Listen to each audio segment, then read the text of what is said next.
Somewhere in your brain right now, a small cluster of cells is quietly checking whether the shadow that just moved across the room was the wind or something that wants to eat you. You didn't choose this. Nobody trained you for it. It came pre-installed. The same wiring came pre-installed in a woman who died roughly 34,000 years ago, in what is now central Russia, buried beside a child under thousands of tiny ivory beads. Researchers who tried recreating those beads by hand needed close to an hour for each one. Thousands of them. Buried, never seen again by anyone living. That is not decoration. That is not practical. Somebody believed something was still watching, even after the watching stopped mattering to the person underground. So here is the actual question. Did Stone Age people believe in anything we would recognize as a god? Or are we just handing our own need for meaning to people who can no longer correct us?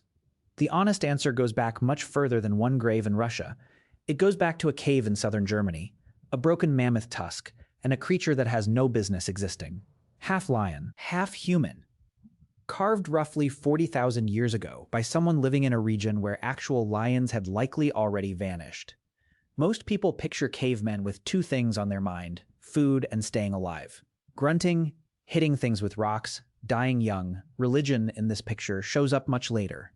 Alongside writing and cities, kings and priests in official robes. That is the assumption most documentaries lean on. It happens to be almost completely wrong. Some of the oldest deliberate, symbolic, non-practical behavior we can find in the archaeological record has nothing to do with hunting or eating.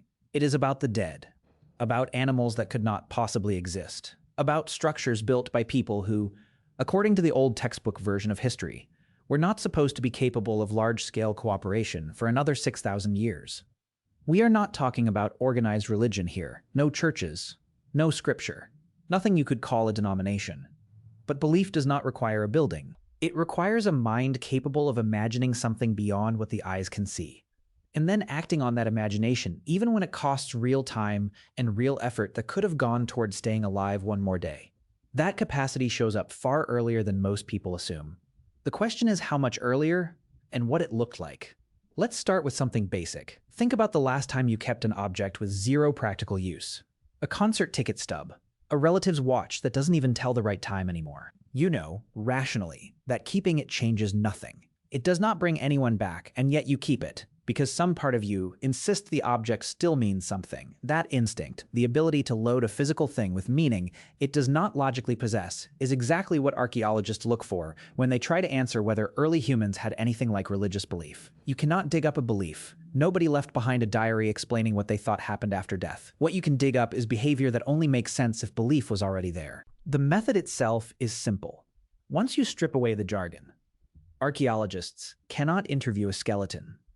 They cannot ask a 30,000-year-old grave what it believed about the afterlife. So instead they look for a mismatch, a gap between what a behavior costs and what that behavior returns in food, safety, or reproduction. Evolution is a brutally efficient accountant. It rarely lets a species keep burning calories on something that gives nothing back, unless that something is doing real psychological or social work. Find enough of these expensive, seemingly useless behaviors clustered around death and imagined beings, and you are very likely looking at the fingerprints of belief, even without a single written word to confirm it. If someone buries a body with tools it will never use again, in a spot chosen out of intent rather than out of convenience, that is a clue. If someone carves an object that took days of skilled labor and represents something that does not exist in nature, that is a clue. If a community drags heavy stone slabs from a quarry and arranges them with intention before anyone in that region is even farming crops, that is a very loud clue. None of this keeps anyone fed. None of it makes a hunt more successful. It costs time and resources that a purely survival-focused animal would never spend, which means whoever spent it was thinking about something other than the next meal. The real question researchers argue over is not whether this behavior happened. It clearly did. The argument is over what it meant to the people doing it. So let's go back to the beginning of the evidence. 1957, northern Iraq. A researcher named Ralph Solecki is excavating a cave called Shanidar, working through layers already tens of thousands of years old. He uncovers a Neanderthal skeleton, later labeled Shanidar 4. Around the bones, his team finds clusters of pollen from several different flowering plants: grape hyacinth, yarrow, cornflower. Solecki's conclusion at the time felt almost too good to be true. Neanderthals, he proposed, had laid flowers on their dead. A grief ritual, tens of thousands of years before anyone thought Neanderthals were capable of grief at all. For decades, this became one of the most quoted facts in every book about prehistoric belief. The flower burial. Except there was one problem. Later researchers went back and looked at who else lives in that cave. A small burrowing rodent called the Persian jerd. Jerds are known for one very specific, very inconvenient habit. They collect seeds and store them in burrows, and those burrows happen to run straight through archaeological layers. The pollen could have arrived long after the burial, dragged in by a rodent with zero interest in funerals. That correction matters. It is the honest, less cinematic version of the story. The flower burial is disputed, not confirmed. Serious archaeologists today treat it with real caution, which is exactly how science is supposed to work. But throwing out the flowers does not throw out everything else at Shanidar. The body itself was still placed deliberately in a chosen spot, not left where it fell. That part nobody disputes. The flowers were never the whole argument. They were just the detail everyone remembers. Because a rodent turned out to be a more boring explanation than a funeral. For a moment, forget everything you assumed about this period of history.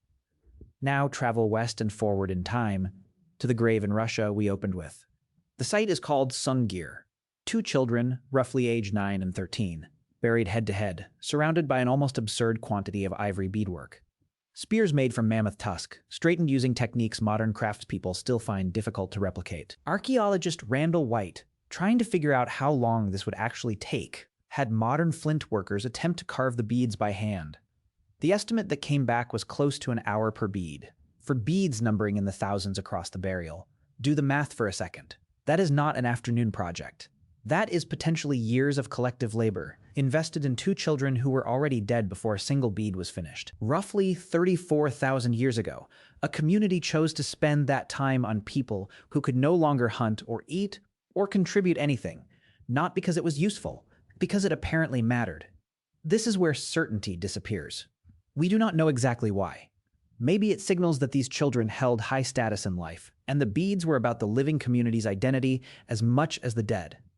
Maybe it reflects a belief that the dead continue somewhere, and status travels with them. Both explanations are plausible. Neither is proven. Is the labor. Somebody paid an enormous cost for people who could never repay it, which is not something evolution rewards in any simple, obvious way. If Sungir shows devotion to the dead, the next piece of evidence is smaller and quieter.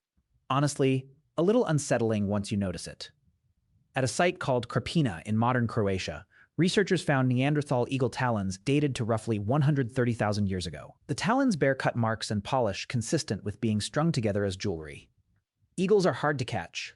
Talons are not food. Somebody went out of their way to obtain a specific part of a specific bird, worked it by hand, and wore it. That happened over 100,000 years before a single Sungir bead was ever threaded. That timeline matters. It pushes the appearance of purely symbolic, non-nutritional object making back into an entirely different human species, and into a period so early that it predates every other piece of evidence in this video by tens of thousands of years.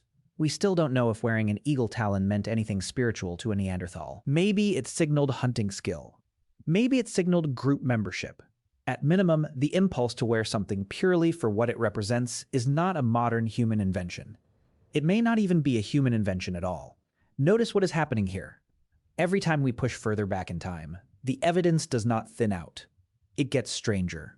Which brings us to imagination itself, and to the creature we opened with. In a cave called Hohenstein-Stadel, in what is now southern Germany, excavators in 1939 found hundreds of small ivory fragments. World War II broke out days later, and the fragments sat unidentified in storage for decades. When researchers finally pieced enough of them together, starting in the 1960s, and continuing with new fragments found as late as the 1990s, the shape that emerged was this. A standing figure with the body of a person and the head of a cave lion. There is no such animal. There has never been such an animal. Someone did this roughly 40,000 years ago in a region where cave lions had likely already vanished from local memory. 400 hours. That is the estimate for carving a creature that exists only inside a skull. 400 hours of skilled work on a single object, using tools and time that could have gone toward literally anything that keeps a person alive through an Ice Age winter. That is the oldest confirmed figurative sculpture we have anywhere on the planet. Not a tool, not a weapon. A hybrid god, or spirit, or ancestor. Something we simply don't have a word for. born entirely out of imagination. What did the Lion Man mean to the person who owned it? Nobody alive can answer that with certainty. But one thing is clear. Whoever made it possessed the exact cognitive machinery religion requires. The ability to build something that does not exist, hold it clearly enough in the mind to carve it in ivory, and treat the result as important enough to justify weeks of effort. Not every clue is a single object. Some of it is location. Deep inside caves like Chauvet and Lascaux in France, painted animals appear in chambers that require crawling on your stomach through total darkness. Some sit hundreds of meters from daylight, reachable only by torchlight. Picture it. Cold stone pressing against your ribs. The torch is the only light for a kilometer in any direction, and it is running out of fuel faster than you'd like. If these paintings were meant to teach hunting technique to a group, you would expect them somewhere a group could actually gather comfortably. Instead, some of the most striking images sit in spaces barely wide enough for one person. Total blackness, real physical risk just to reach them. Archaeologist David Lewis Williams proposed an explanation. Deep caves, in many documented shamanic traditions worldwide, function as a membrane between the world of the living and something else. Entering total darkness, crawling for extended stretches, can itself trigger altered states of consciousness. The cave wall was not a canvas. It was a doorway, and the painted animals were what someone saw on the other side of it. This is a hypothesis, not a settled fact, and other researchers push back hard on it. Some argue simpler explanations fit just as well. Territory marking. Private ritual spaces unrelated to trance. Teaching contexts we simply don't understand yet. Nobody living was there to confirm any of it, but the placement itself is not in dispute. Someone chose danger and difficulty over convenience, repeatedly, across thousands of years and multiple painted caves on the same continent. That is not an accident of geography, that is a decision. And here's where the story gets a full species stranger. Most of the evidence so far belongs to us, Homo sapiens, but roughly 176,000 years ago, deep inside a cave in southern France called Bruniquel, someone snapped hundreds of stalagmites into roughly equal length. They arranged them into deliberate ring-shaped structures, far beyond any daylight. And burned bone found nearby suggests fire was carried in and used there. Uranium series dating on the mineral deposits confirms the age. The species responsible could not have been modern humans. We had not reached that part of Europe yet. It was Neanderthals. For most of the 20th century, Neanderthals were the punchline of human evolution. Brutish, incapable of symbolic thought. Eventually replaced by smarter arrivals. A 176,000-year-old ring of broken stalagmites, built deep underground for reasons that serve no obvious survival purpose, does not fit that punchline at all. We still don't know what the rings were for. Shelter, ritual, something entirely outside categories we currently have words for. What we do know is that whatever capacity drives a mind to build something purely symbolic in the pitch dark, far from any exit, existed in a species that went extinct before we ever got to ask what it meant. Take a breath, because the next piece is closer to home than a cave in France. There's one more piece of this puzzle worth sitting with, because it involves faces, literally. At the ancient site of Jericho, in the West Bank, archaeologist Kathleen Kenyon and later teams uncovered human skulls dating to roughly 9,500 years ago. The skulls had been carefully separated from their skeletons, coated in plaster, and rebuilt into lifelike faces. Shells were pressed into the eye sockets. Paint restored the color of skin. Some of these plastered skulls were kept above ground, inside people's homes, for what appears to have been generations. Think about that arrangement for a second. Not buried and left alone, not hidden away out of fear or disgust. Kept, displayed, rebuilt to look as closely as the technology of the time allowed, like the person had never actually died. A parent or a grandparent, maybe someone whose name meant something to an entire household, still present in the room where meals were cooked, long after the body underneath had stopped functioning. We call this ancestor veneration when we find it in living cultures around the world today. Whether the people at Jericho would have used a word anything like religion for it is impossible to know.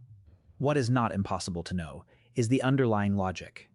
Death for these communities did not appear to mean immediate and total absence. Something about the person was worth keeping close, worth rebuilding, worth looking at across the length of a human life. That is not a small thing to invent 9,500 years before anyone wrote it down. Which brings us to the discovery that upended the whole assumed order of religious history. In southeastern Turkey, Archaeologist Klaus Schmidt was called out to look at a low, unremarkable hill locals called Gobekli Tepe. The initial guess, decades earlier, had been a medieval cemetery. Not worth much attention.